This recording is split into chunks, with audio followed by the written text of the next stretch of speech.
بسم اللہ الرحمن الرحیم نحمدہ ونصلی علی رسولہ الکریم اما بعد فاعوذ باللہ السمیع العلیم من الشیطان الرجیم بسم اللہ الرحمن الرحیم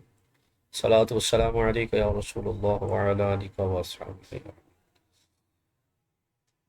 منہج النقد فی علوم الحدیث کا لیکچر نمبر 6، علوم حدیث کے ادوار۔ پہلا باب ہے، اس کی فصل ثانی ہے، فن مصطلح الحدیث کا تاریخی ارتقاء۔ علوم حدیث کے 7 ادوار ہیں۔ ہم نے علوم حدیث کی تاریخ کا گہرا مطالعہ کر کے اسے 7 ادوار میں منقسم کیا۔ یہ تقسیم اس فن کی تدریجی ارتقاء کو سمجھنے میں معاون ہے۔ پہلا دور دور نشوء ہے، یعنی دور صحابہ، جس دور میں اس علم نے نشو و نما پائی۔ عہد صحابہ اور مشعل اسلام۔ رسول اللہ صلی اللہ تعالی علیہ وسلم کے وصال کے بعد صحابہ کرام نے مشعل اسلام کو تھاما۔ انہوں نے انسانیت کی نجات کے لیے احادیث کی تبلیغ کی۔ صحابہ کرام نہ صرف قرآن کے حافظ تھے، بلکہ وہ حدیث سے نبی صلی اللہ تعالی علیہ وسلم کے ادراک اور وعی سے بھی مکمل طور پر بہرہ مند تھے، یعنی اس کو محفوظ کرنے والے تھے۔ یہ دور پہلی صدی ہجری کے اختتام تک محیط ہے، یعنی پہلی پوری صدی جو ہے یہ عہد صحابہ پر مشتمل ہے۔ صحابہ کرام کے حفظ حدیث کے اسباب: نمبر 1، قوت حافظہ، جذبہ دینی اور حدیث کا مقام۔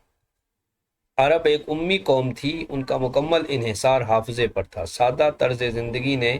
ان کے ذہنوں کو بلا کا تیز اور نقدی بنا دیا، یعنی وہ نقد اور حفظ میں بہت ماہر تھے۔ صحابہ کرام کا ایقان تھا کہ کامیابی صرف اسلام میں ہے۔ اسی جذبے نے انہیں حدیث کو غایت درجہ حرص اور شوق کے ساتھ یاد کرنے پر ابھارا۔ حدیث کا مقام: حدیث اسلام کا بنیادی رکن ہے۔ صحابہ کرام آپ صلی اللہ تعالی علیہ وسلم کی ہر بات کو اپنے دل و دماغ اور عمل کا حصہ بنا دیتے تھے۔ رسول اللہ صلی اللہ علیہ وسلم کا طرز تربیت: سرد کلام سے گریز۔ آپ صلی اللہ تعالی علیہ وسلم بات کو ٹھہر ٹھہر کر بیان فرماتے تاکہ سامعین یاد کر لیں۔ مختصر اور جامع کلام: آپ صلی اللہ تعالی علیہ وسلم کی گفتگو قصداً اور جوامع الکلم پر مشتمل ہوتی۔ تکرار کلام: حضرت سیدنا انس رضی اللہ تعالیٰ عنہ فرماتے ہیں کہ آپ صلی اللہ علیہ وسلم ایک کلمے کو 3 بار دہراتے تاکہ اسے عقل میں اتار لیا جائے۔ کتابت حدیث اور پھر ممانعت اور اجازت۔ تطبیق روایت: ابتدائی دور میں کتابت حدیث سے ممانعت اس لیے تھی تاکہ قرآن اور حدیث کا خلط ملط نہ ہو جائے۔ جب یہ اندیشہ ختم ہو گیا تو آپ صلی اللہ تعالی علیہ وسلم نے کتابت حدیث کی اجازت دی۔ ارشاد نبوی ہے صلی اللہ تعالی وسلم: لکھو، اس ذات کی قسم جس کے ہاتھ میں میری جان ہے، اس زبان سے سوائے حق کے کچھ نہیں نکلتا۔ یہ حضرت عبداللہ بن عمر بن عاص رضی اللہ تعالیٰ عنہ۔ ائمہ اکرام جیسے ابن قتیبہ اور خطابی وغیرہ نے روایتوں میں بہترین تطبیق دی ہے کہ ممانعت نسخ ہو چکی ہے یا یہ خاص حالات کے ساتھ تھی، یعنی یہ ممانعت جو تھی کتابت کی یہ منسوخ ہو چکی ہے یا مخصوص حالات کی وجہ سے ممانعت تھی۔ عہد نبوی کے اہم تحریری مجموعے، یعنی حدیث مبارکہ کے کچھ مجموعے دور رسالت مآب صلی اللہ تعالی علیہ وسلم میں بھی تیار کیے گئے۔ ان میں سے ایک ہے الصحیفۃ الصادقہ، سیدنا عبداللہ بن عمر بن عاص جنہیں حضور نے لکھنے کا حکم دیا۔ 1000 سے زائد احادیث کا مجموعہ ہے۔ صحیفہ علی رضی اللہ تعالیٰ عنہ، سیدنا علی بن ابی طالب رضی اللہ تعالیٰ عنہ کا دیت کے احکام اور قیدیوں کی رہائی کے قوانین اس میں موجود تھے۔ کتاب سعد، حضرت سعد بن عبادہ رضی اللہ تعالیٰ عنہ آپ صلی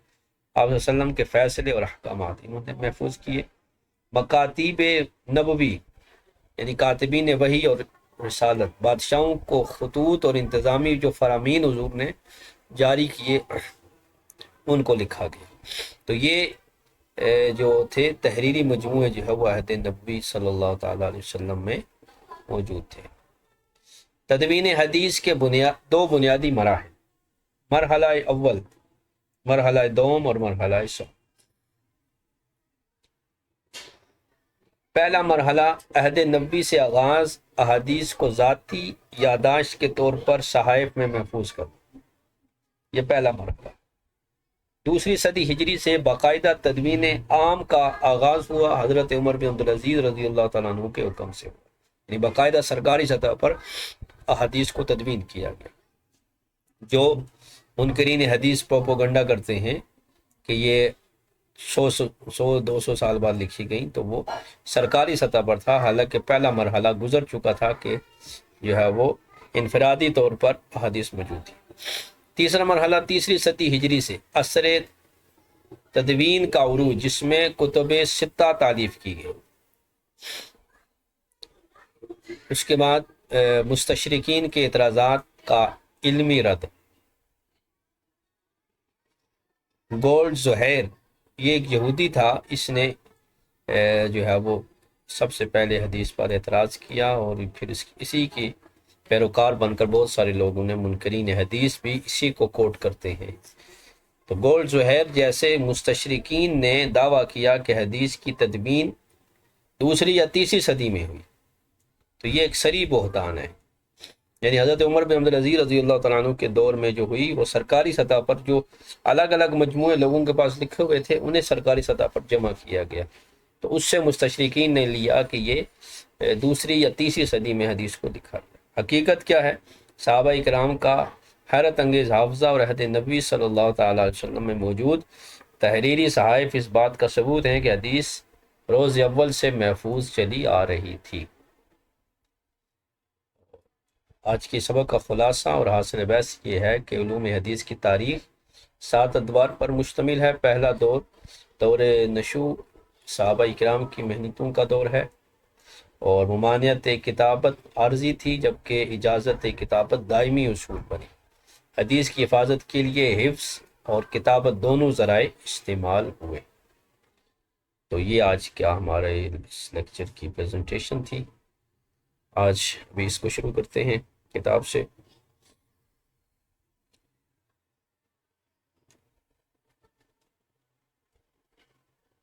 ادوار و علوم الحدیث، علوم حدیث کے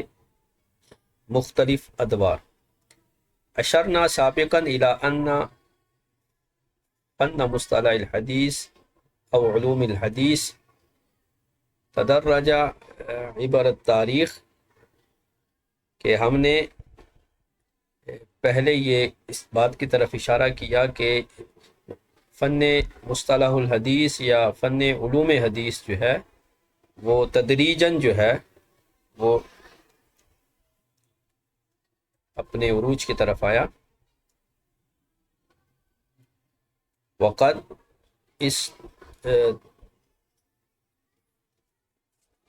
استوحینا من النظرة التاریخیة فکرة مبکرة ہی عقد بحث تاریخی لعلوم الحدیث، اور اس بارے میں فرماتے ہیں کہ ہم نے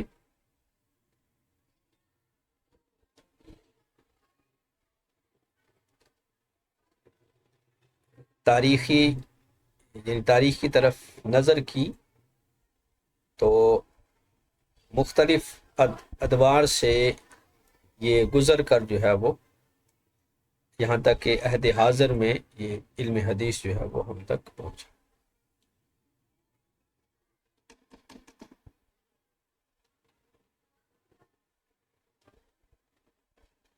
وقت توصلنا نتیجة البحث الى تقسیم لهذا التدرج الى ادوار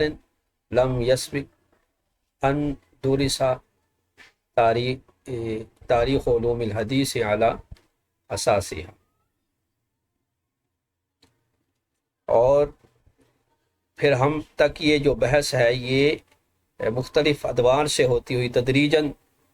پہنچی، تو وہ جو علوم حدیث کے ادوار تھے وہ اس کے بنیادی جو ہے وہ ادوار مانے جاتے ہیں۔ وہی ادوار سبعۃ نتکلم عنہا بإیجاز فیما یلی، اور وہ 7 ادوار ہیں جن کے متعلق ہم جو ہے وہ اختصار کے ساتھ گفتگو کریں گے۔ الدور الاول دور نشو ہے، پہلا دور جو ہے وہ دور نشو و نما ہے اس علم کی۔ وذالک فی عصر الصحابۃ الممتد الی نہایت القرن الاول اول الہجری، یہ دور صحابہ کرام سے لے کر پہلی صدی کے اختتام تک جو ہے وہ یہ پھیلا ہوا ہے۔ لما اختار رسول اللہ صلی اللہ علیہ وسلم جوار ربہ ولحق بالرفیق الاعلی قام الصحابۃ من بعدہ بحمل مشعل الاسلام، نبی پاک صلی اللہ علیہ وسلم کے وصال کے بعد جب آپ رفیق اعلیٰ اللہ تعالیٰ کی بارگاہ میں حاضر ہوئے تو صحابہ کرام حضور کے بعد جو ہے وہ مشعل اسلام کے حامل ہوئے۔ وسارت جحافلہم بہ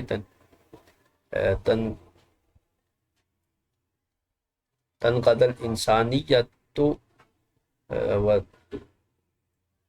تبلغ عنہ ما علموا عنہ صلی اللہ تعالی وسلم۔ تو صحابہ کرام رضوان اللہ تعالی علیہم اجمعین نے جو ہے وہ حضور علیہ الصلوۃ والسلام کے بعد مشعل اسلام کو تھاما اور انسانیت کو جو ہے وہ بچانے کے لیے نکلے اور نبی پاک صلی اللہ علیہ وسلم سے جو کچھ سنا اسے پہنچایا۔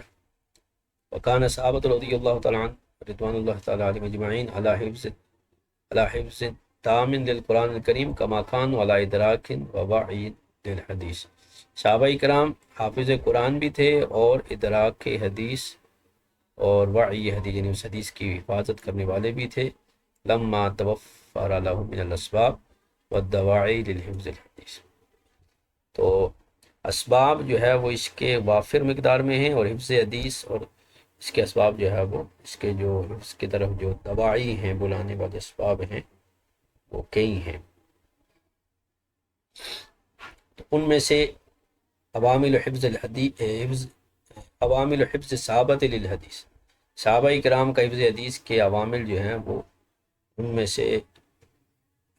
پہلا یہ ہے کہ صفاء اذہانہم و قوت قرائہ، کہ ان کے ذہن جو تھے وہ غیر معمولی ذہانت کے حامل تھے۔ ذالک لأن العرب امۃ امیۃ لا تقرأ ولا تکتب، عرب جو تھے وہ امی قوم تھی جو نہ لکھتے تھے نہ پڑھتے تھے یعنی لکھا ہوا۔ والامی یعتمد علی ذاکرتہ، اور امی جو ہوتے ہیں وہ پڑھ کر یعنی سن کر ہی جو ہے وہ ذکر کر کے اس کو یاد کر کے زبانی یاد کرتے ہیں، اور پھر اسی طرح اس کو جب حاجت پیش آتی ہے تو اس کو بیان کر دیتے ہیں۔ تو یہ بات ان میں جو ہے وہ ان کے ذہنوں میں یہ موجود تھی، اور ان کے ذہن جو تھے وہ بڑے صاف ستھرے تھے، اسی لیے وہ حفظ اور ذکا میں ان کی وہ حیرت انگیز مہارت تھی۔ یہاں تک کہ وہ ایک ہی دفعہ جو ہے وہ بڑے بڑے قصیدے طویل قصیدے سنتے تو اسے یاد کر لیتے تھے، اور اسی طرح بڑے بڑے خطبے، تو یہ ان کی غیر معمولی ذہانت تھی، یعنی نسب نامے انہوں نے نسل در نسل انہوں نے یاد کر لیے، طویل قصائد ایک مرتبہ سن کر اسے مکمل یاد کر لیا، ذہانت اور حاضر جوابی میں ممتاز تھے، لہذا حفظ حدیث کرنا ان کے لیے کوئی مشکل نہیں تھا۔ دوسرا جو سبب تھا وہ تھا قوت الدافع دینی جذبہ، ذالک ان العرب ایقنوا ان لا سعادت لهم فی الدنیا ولا فوز فی الآخرہ ولا سبیل للمجد والشرف ولا الى المکانۃ بین الامم الا بهذا الاسلام، عرب اس بات کو جانتے تھے کہ شہادت دینی اور شہادت دنیاوی اور شرف و بزرگی کی راہ جو ہے اور لوگوں کے درمیان امتوں کے مابین جو شرف و عظمت ہے وہ اسلام سے ہی حاصل ہوگی، لہذا انہوں نے حدیث نبوی کا غایت درجہ اہتمام کیا، اس کو یاد کرنے کا اور اسے اس بارے میں انتہائی اپنے شوق کے ساتھ انہوں نے اس کو محفوظ کیا، اور اس میں کوئی شک نہیں ہے کہ ان کا حفظہ بھی اسی درجے کا تھا جیسا کہ مشاہدہ تھا ہر ایک کا۔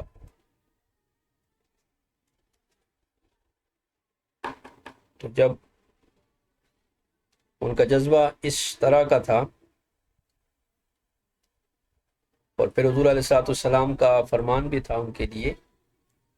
کہ جیسے حدیث سے زید بن ثابت ہے، رسول اللہ صلی اللہ علیہ وسلم نضر اللہ عمران سمع مقالتی فبلغها فرب بلغا فرب حامل فقہ غیر فقی ورب حامل فقہ الی من هو افقہ، کہ نبی پاک صلی اللہ علیہ وسلم نے ارشاد فرمایا کہ اللہ تعالیٰ اس بندے کو تر و تازہ رکھے جس نے میری بات سنی، اسے یاد کیا، اسے آگے پہنچایا۔ اس لیے کہ بہت سارے جاننے والے فقی نہیں ہوتے، علم والی یہاں پہ گمانے جاننے والا ہے لیکن فقی نہیں ہوتا، اور بعض دفعہ جو جاننے والا ہوتا ہے تو فقی تو ہوتا ہے لیکن اس سے بھی بڑا کوئی اور فقی ہوتا ہے۔ تو یہ اس بات کی صراحت ہے کہ حفظ حدیث جو ہے یہ ان کے لیے ضروری تھا، تاکہ نبی پاک صلی اللہ تعالیٰ علیہ وسلم نے جو تبلیغ رسالت کا حکم ارشاد فرمایا کہ تبلیغ دین کا، وہ صحابہ کرام رضوان اللہ تعالیٰ علیہ۔ تیسرا یہ تھا کہ مکانت الحدیث فی الاسلام، تو یہ بنیادی رکن ہے، اور صحابہ کرام رضوان اللہ تعالیٰ علیہ مجمعین کہ فکری اور عملی اور اخلاقی جو کیفیات تھیں وہ یہ تھی کہ نبی پاک صلی اللہ تعالیٰ علیہ وسلم کی ذات مبارکہ کو ہر چیز پر وہ ترجیح دیتے تھے، یعنی آپ کی ہر بات پر عمل کرنے کی کوشش کرتے تھے، اور خصوصاً پھر اسی بات پر حدیث مبارکہ کو یاد کرتے تاکہ وہ بھول نہ جائے، لِأَنَّهُ الْوَسِيلَةُ لِلْبَرَاءَةِ مِنَ الْعَهْدِ وَلِلتَّحَقُّقِ بِالِاتِّبَاعِ، کیونکہ حدیث ہی جو ہے وہ نبی پاک صلی اللہ تعالیٰ علیہ وسلم کے عملی اتباع کرنے کا وسیلہ تھا، جس سے وہ عہدہ برا ہو سکتے تھے، وہ اتباع بھی اسی کے ساتھ ہو سکتی تھی۔ چوتھا یہ کہ ان نبی صلی اللہ علیہ وسلم علم ان صحابہ سیخلفون فی حمل الامانۃ و تبلیغ الرسالۃ فکان یتبع الوسائل التربیۃ فی القاء الحدیث علیہم ویسلک سبیل الحکمۃ کی یجعلہم اہلا للتحمل المسئولیۃ فکان من شمائلہ فی توجیہ الکلام۔ اور یہ بھی تھا کہ نبی پاک صلی اللہ تعالیٰ علیہ وسلم اس بات سے باخبر تھے کہ صحابہ کرام رضوان اللہ تعالیٰ علیہ مجمعین اس امانت کو اٹھائیں گے اور تبلیغ رسالت کو پہنچائیں گے، لہٰذا ان کی تربیت جو ہے وہ اس انداز سے کی گئی تاکہ وہ حکمت کے ساتھ وہ یہ امانت جو ہے وہ پہنچا دیں۔ پھر نبی پاک صلی اللہ تعالیٰ علیہ وسلم جب ان سے کلام کرتے تو وہ بھی وہ تیز نہ ہوتا، بل یتعنی فی القاء الکلام لیتمکن من فی الذہن، بلکہ انتہائی آہستہ سے گفتگو ہوتی تاکہ وہ ان کے ذہنوں میں بیٹھ جائے۔ دوسرا یہ کہ انہ لم یکن یطیل الاحادیث بل کلامہ قصدا، نبی پاک صلی اللہ علیہ وسلم طویل گفتگو نہ فرماتے بلکہ قصداً کلام کرتے، جس کی طرف حضرت ام المؤمنین سیدہ عائشہ صدیقہ رضی اللہ تعالیٰ عنہ نے ان دونوں باتوں کی طرف اشارہ کیا۔ آپ نے ارشاد فرمایا کان یحدث حدیثا لو عدہ العاد لاحصاه، متفق علیہ۔ نبی پاک صلی اللہ علیہ وسلم ایسے گفتگو فرماتے کہ اگر آپ کی گفتگو کے الفاظ کو کوئی شمار کرنا چاہتا اسے شمار کر لیتا۔ پھر یہ بھی ہے کہ نبی پاک صلی اللہ علیہ وسلم ایسے تمہاری طرح گفتگو نہیں کرتے تھے جیسے تم تیزی کے ساتھ گفتگو کرتے ہو، بلکہ ولکنہ کان یتکلم بکلام بینا فصل یحفظ من جلس الیہ۔ نبی پاک صلی اللہ علیہ وسلم ایسی گفتگو فرماتے کہ اگر کوئی گننے والا موجود ہوتا تو اس کو گن لیتا اور جو میں مجلس میں بیٹھا ہوتا وہ اس بات کو یاد کر لیتا. انه کثیرا مما یعید الحدیث. پھر نبی پاک صلی اللہ علیہ وسلم نے جو ہے وہ اہم بات جو تھی اس کو آپ بار بار دہراتے، جیسا کہ بخاری وغیرہ میں حضرت انس رضی اللہ تعالیٰ عنہ سے ہے، کان رسول اللہ صلی اللہ علیہ وسلم یعید کلمۃ ثلاثا لتعقل عنہ. نبی صلی اللہ علیہ وسلم ایک کلمے کو 3 بار دہراتے تاکہ اس کو سمجھ لیا جائے. پھر اسلوب حدیث نبی. وقد اوتی النبی صلی اللہ علیہ وسلم قوت البیان الذی یندرج مثلها فی البشر. نبی پاک صلی اللہ علیہ وسلم کو ایسا قوت بیان دیا گیا کہ جو عمومی طور پر لوگوں کو ایسا نہیں دیا گیا، یعنی ایسی فصاحت و بلاغت کہ تیرے آگے یوں ہیں دبے لچے فصحا عرب کے بڑے بڑے. ومن ہنا نجد القرآن یسمى الحدیث حکمتا. اور ہم قرآن میں اس انداز کو حکمت پاتے ہیں، یعنی اللہ تعالیٰ نے حکمت اپنے حبیب کریم صلی اللہ علیہ وسلم کو عطا فرمائی، یعنی وہ کلام بلیغ جو دلوں میں یقظی ہوتا اور ذہنوں میں وہ بیٹھ جاتا، ایسا کلام. پھر کتابت حدیث ہے تو یہ بھی جو ہے وہ حفظ حدیث کے معلومات کو یاد کرنے کا ایک اہم وسائل میں سے ایک وسیلہ ہے.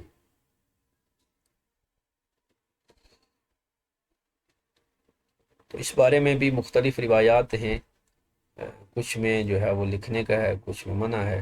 جیسا کہ حضرت برا رضی اللہ تعالیٰ عنہ سے فرماتے ہیں ما کان من اصحاب النبی صلی اللہ علیہ وسلم احد اکثر حدیثا عنہ منی. فرماتے ہیں کہ صحابہ کرام میں مجھ سے زیادہ کوئی حدیث بیان کرنے والا نہیں تھا، الا ما کان من عبداللہ ابن عمر فانہ کان یکتب ولا اکتب. سوائے عبداللہ ابن عمر کے کہ وہ لکھتے تھے اور میں لکھتا نہیں تھا. یہ کتاب العلم میں کتابت حدیث میں یہ روایت موجود. اور اسی طرح سنن نبی داؤد مسند وغیرہ میں بھی یہ روایت موجود ہے. حضرت عبداللہ بن عمر سے قال انہوں نے فرمایا کنت اکتب کل شیء اسمعه من رسول اللہ صلی اللہ تعالی وسلم اريد حفظه فنهتني قریش فقالوا اتكتب كل شيء ورسول اللہ صلی اللہ علیہ وسلم بشر يتكلم في الغضب والرضا فامسكت عن الكتابة فذكرت ذلك رسول اللہ صلی اللہ علیہ وسلم فأومع بيده إلى فيه فقال اكتب فوالذي نفسي بيده ما يخرج منه بالله. بات ہے کہ قریش نے مجھے منع کر دیا، میں ہر بات حضور سے سن کر لکھتا تھا. انہوں نے کہا کہ ہر بات لکھتے حضور تو انسان ہیں، بشر ہیں، اور وہ کبھی غصے میں ہوتے ہیں کبھی رضا میں ہوتے ہیں. تو میں لکھنے سے رک گیا یہاں تک کہ میں نے حضور کو اس بات کا ذکر کیا تو حضور نے اپنے منہ مبارک کی طرف اشارہ کر کے فرمایا قسم اس ذات کے جس کے قبضہ قدرت میں میری جان ہے، اس زبان سے سوائے حق کے کچھ نہیں. اس طرح کثیر حدیث وارد ہیں صحابہ کرام کی جو تواتر کو پہنچی ہوئی ہیں کہ کتابت جو تھی عہد رسالت امام صلی اللہ علیہ وسلم میں موجود تھی. اب اس کے معارض جو مسلم اور احمد وغیرہ کی روایت حضرت ابو سعید سے ہے کہ لا تکتبوا عنی شیئا الا القرآن ومن کتب عنی شیئا غیر القرآن فلیمحقه، کہ مجھ سے سوائے قرآن کے کچھ نہ لکھو، جو کسی نے لکھا تو اسے مٹا دے. اور اسی طرح دیگر صحابہ کرام سے جیسے ابو ہریرہ، حضرت زید بن ثابت، تو ان کے صحت میں کوئی شک نہیں ہے. اب اس بارے میں مختلف آراء ہیں علماء کی اس تعارض کے بارے میں، اور ان دو طرح کی حدیث میں توفیق کس طرح ہے. امام ابن قتیبہ نے تعویل مختلف الحدیث میں فرمایا کہ ان فی ھذا معنیین، اس کے 2 معنی ہے. ایک یہ کہ یہ جو سنت سے منسوخ ہو جاتی ہے، گویا کہ نہیں پہلے تھی اور کتابت بعد میں. پھر اسی طرح جو ہے وہ دوسرا معنی یہ ہے کہ یہ لکھنا جو ہے وہ حضرت عبداللہ ابن عمر کے ساتھ خاص تھا، جیسے کتب متقدمہ میں ہے، کیونکہ یکتب سریانیہ ولا ربیہ، کیونکہ وہ سریانی میں بھی لکھتے تھے اور عربی میں لکھتے تھے. وکان غیرہ من الصحابہ امیین، اور دیگر صحابہ جو تھے وہ امی تھے، ان میں سے 2-4 ہی لکھتے تھے. لہذا یہ اس لیے جو ہے وہ باقیوں کو منع کیا گیا. کوئی غلطی نہ کر دیں۔ فلما امنا علی عبداللہ ابن عمر اذن له، پھر جب اس بات کا اندیشہ نہ رہا کہ غلطی ہوگی تو پھر اجازت دے دی۔ اور اسی طرح امام خطابی نے بھی اس کو معالم سنن میں بیان کیا کر فرماتے ہیں کہ زیادہ لائق مناسب یہ ہے کہ نہیں جو تھی وہ پہلے تھی، اور والامر والآخر الامرین الاباحۃ، اور دوسرا امر جو تھا یعنی وہ لکھنے کا تھا۔ اور یہ بھی کہا گیا ہے کہ نہیں جو ہے نا حدیث کو قرآن کے ساتھ لکھنے کی تھی، کہ قرآن کے ساتھ ایک ہی جگہ پر حدیث کو نہ لکھو تاکہ پڑھنے والا وہ شک نہ ہو، وہ خلط نہ ہو جائے پڑھنا اس پر کہ یہ قرآن ہے یا حدیث ہے، الگ سے لکھنا۔ تو رام ہرمزی بھی اسی طرف مائل ہوئے ہیں کہ نسخ کتابت والی یعنی کتابت والی نہیں، یعنی کتابت والی جو روایتیں ہیں وہ منسوخ ہیں۔ تو کہہ رہے ہیں کہ میں یہ گمان کرتا ہوں کہ جو ہے وہ اس لیے منع کیا گیا تاکہ لوگ قرآن سے جو ہے وہ اشتغال ختم نہ کر دیں، یعنی قرآن کو نہ چھوڑ دیا جائے، اس لیے جو ہے وہ یہ کیا۔ تو یہ جو ہے وہ آراء تھی۔ تو کہہ رہے ہیں کہ یہ علماء کی جو آراء ہیں یہ ساری کی ساری اجتہادی ہیں، مگر یہ کہ نص کا جو قول ہے اس سے استدلال کیا جا سکتا ہے، اور کثیر ائمہ جو ہے وہ اس طرف مائل ہیں، جیسے منذری، ابن القیم، ابن حجر وغیرہ، کہ لأن الاذن بالکتابت متاخر عن النہی، یعنی اذن والی جو روایتیں ہیں وہ متاخر ہیں نہیں والی سے، اس لیے کہ نبی صلی اللہ علیہ وسلم نے غزوہ فتح مکہ کے موقع پر فرمایا اکتبوا لابی شاہ، یعنی ابو شاہ کے لیے یہ خطبہ لکھ دو، یعنی انہوں نے سوال کیا کہ خطبہ حجۃ الوداع لکھنے کا، تو انہوں نے فرمایا اسے لکھ دیا جائے۔ اور اس طرح عبداللہ بن عمر کو جو لکھنے کی اجازت ہے یہ بھی منع کرنے والی سے متاخر ہے، لہذا ان کا صحیفہ بھی موجود تھا جس کا نام صحیفہ صادقہ تھا، لہذا نہیں ان کتابت جو ہے وہ پہلے تھی، لہذا متاخر اگر یہ ہوتی نہیں تو پھر حضرت عبداللہ بن عمر جو تھے وہ اس کو مٹا دیتے، لیکن انہوں نے اس کو مٹایا نہیں۔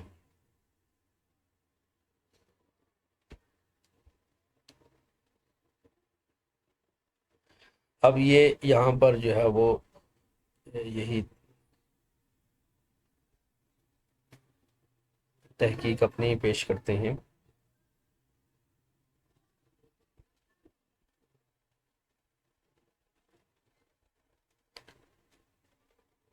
کہ یہ جو رائے ہے یہ تحقیق میں یہ مناسب ہے کہ یہ اس کو آراء سابقہ کے منافی نہ بنایا جائے، بلکہ یہ ان کو مکمل کرنے والی ہے، کہ کتابت جو تھی اذن کتابت یہ جب وہ علت نہیں والی ختم ہو گئی تو کتابت کا جو ہے وہ اجازت دے دی گئی۔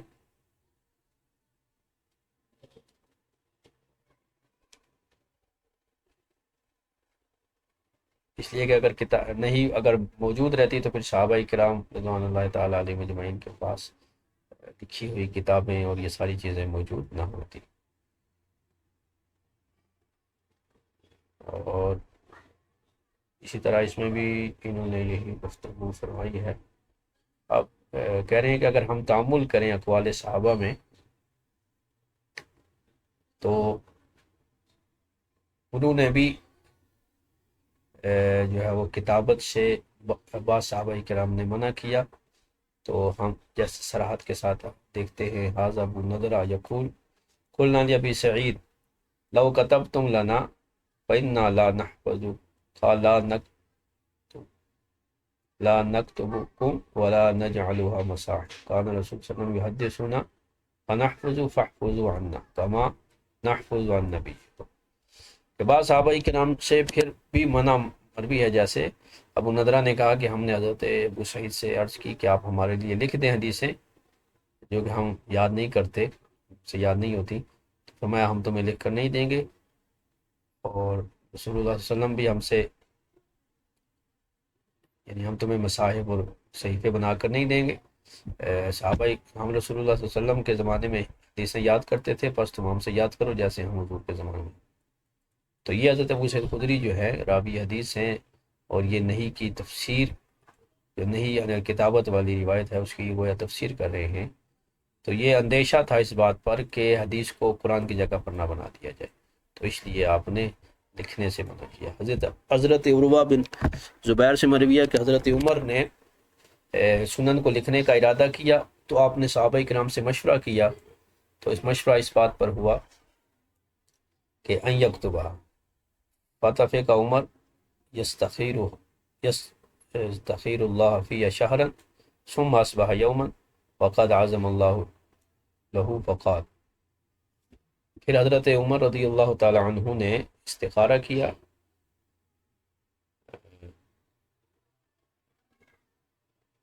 اور اس کے بعد جو ہے وہ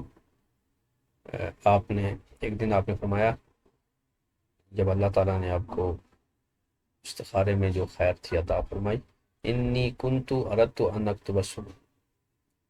وانی ذکرت قوما كانوا قبلكم كتبوا كتبا فعقبوا عليها وتركوا كتاب الله والله وانی والله لا البس کتاب اللہ بشیء، کہ میں نے سنن کو لکھنے کا ارادہ کیا، پھر میں نے ان قوموں کا ذکر دیکھا جنہوں نے کتابیں لکھی اور پھر اسے چھوڑ دیا اللہ کی کتاب کو، تو اس لیے فرمایا کہ میں جو ہے وہ لا البس کتاب اللہ بشیء، نہ میں اللہ کی کتاب کے ساتھ کسی چیز کو نہیں ملاؤں گا، یعنی یہ حضرت عمر نے بھی کتابت سے منع کر دیا۔ اور حضرت عمر نے صحابہ کرام کے مجمع میں اس کا اعلان کیا اور صحابہ کرام نے اس کو برقرار رکھا، تو گویا کہ یہ اس بات پر اجماع ہو گیا، اور اس بات کو نقل کیا کئی صحابہ جیسے عبداللہ بن عباس، ابن مسعود، ابو موسیٰ، بلکہ ابن سیرین جو ہے وہ صحابہ کرام سے بھی ایسے عموماً روایت ہے، کانو یرون ان بنی اسرائیل انما ضلوا بکتب ورثوها، یعنی ان سب سے یہ روایات مروی ہے کہ بنی اسرائیل جو تھے وہ اس لیے گمراہ ہوئے کہ انہوں نے کتابیں جو تھیں انہیں وراثت میں جو ملی تھیں انہیں پر اکتفا کیا اور اسے محفوظ یاد نہیں کیا۔ اور قال الخطیب فی تقیید العلم قد ثبت ان کراہت کتاب فی صدر الاول، تو خطیب بغدادی بھی فرماتے ہیں کہ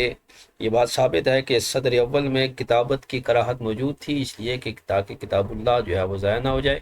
یا کتاب اللہ کے علاوہ کسی اور چیز میں مشغول نہ ہو جائے، تو اس لیے جو ہے وہ اس سے منع کیا گیا۔ اور پھر کہتے ہیں کہ ہم کتابت حدیث کو جب ہم پاتے ہیں تو ہم اس میں صحابہ کرام کو متداول نہیں پاتے، یعنی یہ چیز کتابت حدیث صحابہ کرام میں رائج نہیں تھی، اس لیے کہ نبی پاک صلی اللہ علیہ وسلم نے کسی کو بھی کتابت حدیث کا حکم نہیں دیا جیسے کتابت قرآن کا دیا، تو اس لیے صحابہ کرام لکھنے کی طرف اتنے مائل نہیں ہوئے۔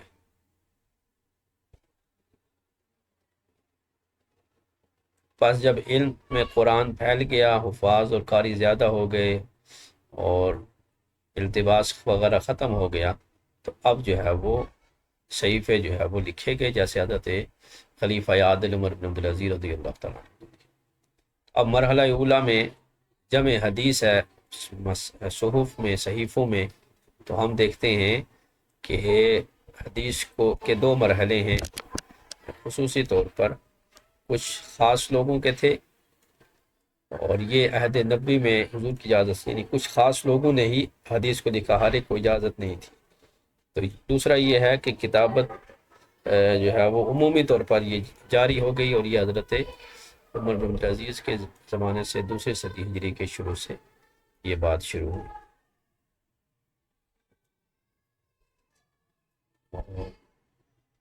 تو کتابت حدیث حضور علیہ الصلوۃ والسلام کے زمانے میں جو تھی، جو ہم تک کتابیں پہنچی ہیں، وہ صحیفہ صادقہ ہے حضرت عمر بن عبداللہ بن عمر بن عاص کا، کہ فرماتے ہیں کہ میں نے حضور سے 1000 حدیثیں جو ہے وہ سنی ہیں۔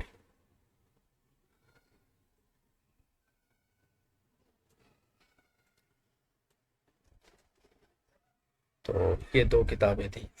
الصادقہ اور البحث، یعنی اباحت ان کی زمین تھی جو ان کے والد نے ان پر وقف کی تھی۔ یہ دو چیزیں فرماتے تھے میری زندگی میں مجھے مرغوب ہیں، ایک صحیفہ صادقہ اور ایک جو زمین تھی۔ اور یہ صحیفہ ان کی اولاد سے منتقل ہوتا ہوا عمر ابن شعیب جو تھے ان کے پوتے وہاں تک آیا،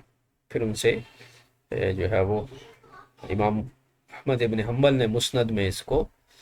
نقل کر لیا صحیفہ کی حدیث کو، حدیث عمر ابن شعیب عن ابیہ عن جدہ۔ پھر صحیفہ ابن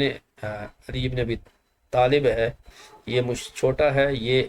دیت وغیرہ پر مشتمل ہے اور قیدیوں کے احکامات، اور اس کی تخریج امام بخاری نے وغیرہ نے کی ہے حضرت ابو جوفہ سے، کہ ابو جوفہ نے پوچھا کہ قلت حل عندکم کتاب قال لا الا کتاب اللہ او فہم اعطیہ رجل مسلم یا اعطیہ رجل مسلم، کہ آپ نے فرمایا مولا کائنات کہ ہاں میرے پاس صرف کتاب اللہ ہے، یا وہ فہم ہے جو اللہ تعالیٰ جو ہے وہ کسی مسلمان کو عطا فرماتا ہے، یا یہ ایک صحیفہ ہے۔ تو میں نے پوچھا اس صحیفے میں کیا ہے؟ تو فرمایا کہ دیت اور قیدیوں کے احکام، اور یہ کہ مسلمان کو کافر کے بدلے قتل نہ کیا جائے۔ اور تیسرا صحیفہ سعد بن ابی عبادہ صحابی جلیل کا تھا، اور امام ترمذی نے اس کو نکالا ہے کہ وجدنا فی کتاب سعد ان نبی صلی اللہ علیہ وسلم قضا بالیمین والشاہد، ہم نے سعد بن عبادہ کی کتاب میں پایا کہ نبی صلی اللہ علیہ وسلم نے ایک یمین اور ایک شاہد کے ساتھ فیصلہ کیا۔ تو اس کی دیگر جو حدیث ہیں وہ جو ہے وہ پر مطلع نہیں ہو سکے، شاید کہ وہ اسی کتاب میں روایت ہوگی۔ پھر دوسرے وہ جو تھے وہ خاص خطوط تھے جو عمرا اور عمال کی طرف جو حضور نے روانہ فرمائے، احکام دین وغیرہ اور